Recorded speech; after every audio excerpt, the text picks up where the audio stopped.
Nós estamos no 4º vídeo sobre doutrinas da graça da Igreja Plena Oceânica, aqui em Niterói. Eu queria começar fazendo alguns créditos nesse vídeo. Você deve ter observado uma qualidade muito boa no som e na imagem, esse é o trabalho do nosso presbítero, Eduardo Braga, e eu queria te incentivar a procurar esses conteúdos na internet. Todo esse material é um compilado de vários estudos de fácil acesso. Então, eu louvo muito a Deus por homens como Spurgeon, Sproul, Piper, Augusto Nicodemos, Frank Ferreira, Felipe Niel, Garófalo, Emílio Garófalo, Heber Campos Júnior e tantos outros, Granconato, Vailate, tantas outras pessoas que Deus disponibilizou com tanta sabedoria para que nós tivéssemos acesso. Então eu incentivo você a buscar esses conteúdos para poder crescer no conhecimento e na graça do nosso Senhor, tá bem? Bom, hoje nós vamos falar do ponto mais controverso de doutrinas da graça. Vamos falar sobre limitada expiação. É nesse ponto que você vai ouvir muito por aí, eu sou calvinista de 4 pontos, exatamente por causa do radicalismo associado a esta doutrina. O termo limitada, que é bem complicado. Evidentemente que nós não temos como esgotar o tema nessas aulas, mas dá para explicar o porquê e como nós abraçamos essa doutrina. O termo expiação está ligado ao sacrifício de Jesus, ao derramamento do cálice da ira de Deus que Jesus absorveu plenamente no seu sacrifício vicário. Nós temos que voltar lá aos cânones de Dort para entender qual era o atrito que existia entre as duas correntes doutrinárias para nós avançarmos nisso. Como é que nós aqui cremos nisso? Eu vou ler para você. Nós cremos na morte de Cristo, que na morte de Cristo Deus proveu expiação suficiente a todo ser humano, mas Ele designou, planejou e resolveu que ela fosse eficaz para os eleitos. Isso tem a ver com a aula passada. Significa que Ele obteve para os eleitos a promessa da nova aliança. Deus operaria em seu povo a graça da fé e da perseverança. E outro ponto, o ponto arminiano, pelo movimento remonstrante, dizia o seguinte: na morte de Cristo, Deus deu expiação suficiente para todos, até aqui tudo igual, e designou que ela se tornasse eficaz pela virtude da fé. A expiação não executa a fé. A fé é que a torna eficaz. Isso significa que a fé em si não é um dom adquirido pela cruz, mas é o meio humano para se adquirir o dom do perdão.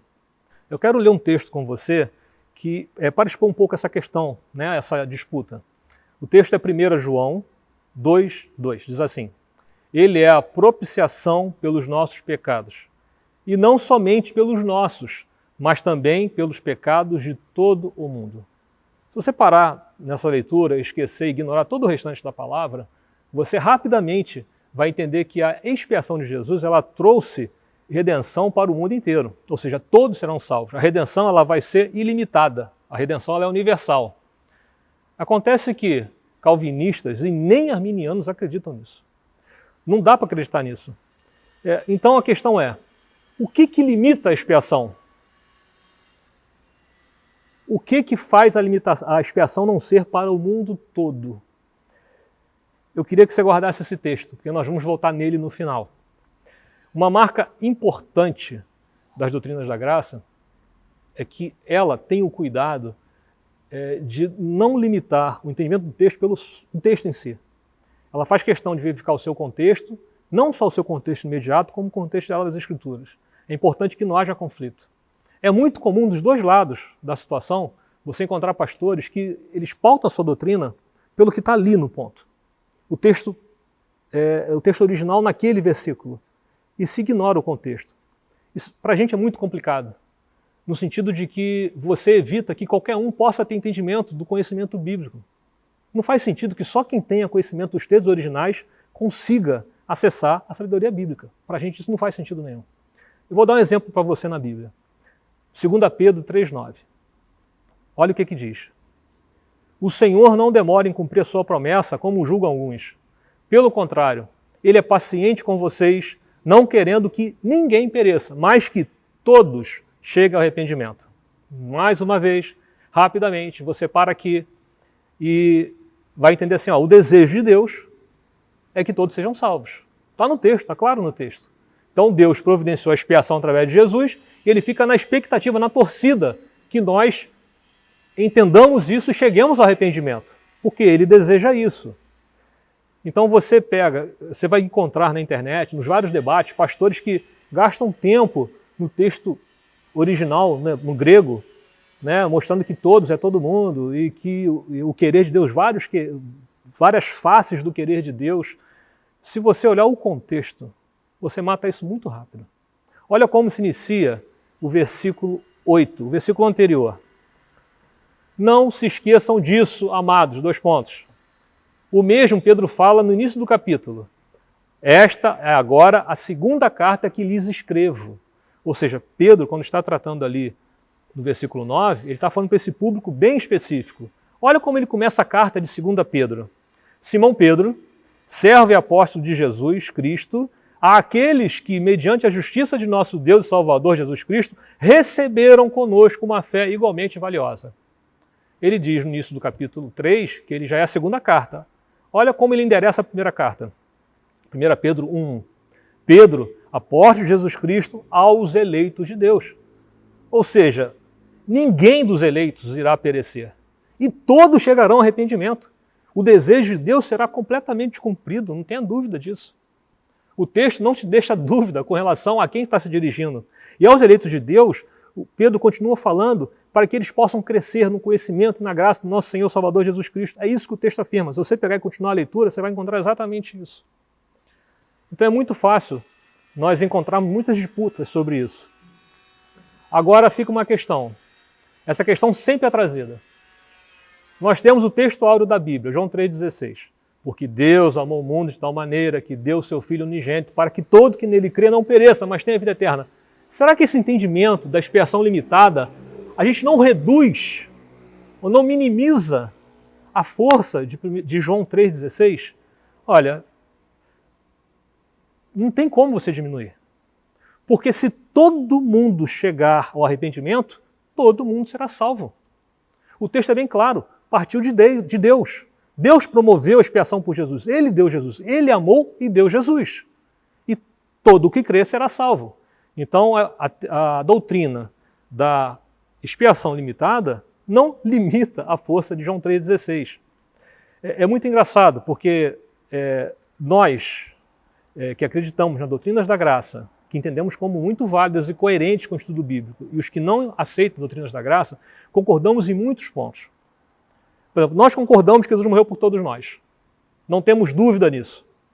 Então, Romanos 5,8, 1 Tessalonicenses 5,10, diz exatamente isso. Cristo morreu por todos nós. Concordamos com isso, ok. Concordamos que Cristo morreu pelas ovelhas dele, João 10. João 10, versículos 11 e 15 principalmente. Também acreditamos que Cristo morreu pela sua igreja, Efésios 5,25 e Atos 20 e 28. Também concordamos que Cristo morreu pelos filhos de Deus, João 11, 52. E também concordamos que Jesus Cristo morreu pelos que estão sendo santificados, lá em Hebreus 10, 14. Também afirmamos que Jesus morreu por todos do mesmo modo, mas que a morte dele só se torna eficaz se você vier a crer. Nós concordamos com isso. Nós concordamos que se você se arrepender e crer em Jesus, a morte dele será eficaz para você, para a remissão dos seus pecados. Não tem problema nenhum até aqui. Para a gente, o problema é parar aqui. Porque nós defendemos que Jesus, quando morreu na cruz, ele conseguiu algo a mais. O que limita para a gente a expiação não é a nossa escolha, não é a nossa fé. Nós defendemos que a nossa vontade, ela também foi conquistada por Cristo na cruz. Em outras palavras, a graça necessária para mudar o nosso coração e vencer a nossa vontade humana foi obtida pelo sangue de Jesus, aos que foram eleitos incondicionalmente, como vimos na aula passada. Só para lembrar um pedaço da aula passada, o arquiteto do plano da salvação, que é o nosso Deus, ele providenciou todas as coisas que eram necessárias à salvação, inclusive a fé. Você pode voltar lá e confirmar isso. Nenhum dos textos alegados pelos arminianos contradizem ou se opõem a essa questão que nós estamos afirmando aqui agora, que Cristo, ao morrer, ele conquistou para si um povo, conquistou a nossa vontade. Então, se você pega 1 João 1,29, eis o Cordeiro de Deus tira o pecado do mundo, ou Hebreus 2,9, 2 Coríntios 5,19, o próprio 1 João 2,2, não contrapõe isso, só diz que Cristo morreu por pessoas de todo mundo. E nisso nós concordamos. E eu vou frisar aqui, a morte de Jesus por todos não salva todos. Isso é ponto pacífico nas doutrinas. Só quem crê numa redenção universal que vai concordar com essa situação. Mas não faz sentido nenhum. Você olhando assim rapidamente, 1 João 2,2, até parece uma contradição, porque diz que é a propiciação geral. Mas se todos crescem, todos seriam salvos, então não é contradição. Mas como foi o apóstolo João que escreveu isso, você não pode esquecer que ele escreveu o Evangelho de João, escreveu 3 cartas e escreveu o Apocalipse. Será que isso nos ajuda a entender o que João está dizendo aqui? Nós acreditamos fielmente que sim. Se você pegar João 11,52, onde está dito lá que ele morreu pelos filhos de Deus que estão espalhados para reuni-los num só povo, se você pegar João 10, em que João também afirma que Jesus conhece as suas ovelhas, que o Pai lhe deu e que ninguém pode vir ao Pai se não for por ele, e se você ler Apocalipse 5,9, olha o que diz aqui. E eles cantavam um cântico novo. Tu és digno de receber o livro e de abrir os selos, pois foste morto, e com o teu sangue compraste para Deus homens de toda tribo, língua, povo e nação. Com o teu sangue foram comprados homens para Deus de toda tribo, língua, povo e nação. Ou seja, pessoas do mundo inteiro. Daí você entende o que João quer dizer em 1 João 2,2. O rebanho de Deus, os filhos de Deus que estavam espalhados pelo mundo inteiro serão reunidos pelo sacrifício de Jesus, porque ele comprou, é o que está dito. Nós cremos que há algo a mais na morte de Jesus. Nós cremos na graça da fé. Quando o nosso pastor, no momento da ceia, ele apresenta o texto de 1 Coríntios 11:25, este é o cálice da nova aliança no meu sangue. Indica que o sangue do nosso Senhor e Salvador, ele conquistou e selou suficientemente a nova aliança. Quando você mastiga o pão, simbolizando o corpo de Cristo, que sofreu por você, e bebe o suco da uva, simbolizando o sangue derramado, como símbolo, como garantia da nova aliança, você tem ideia do que isso significa?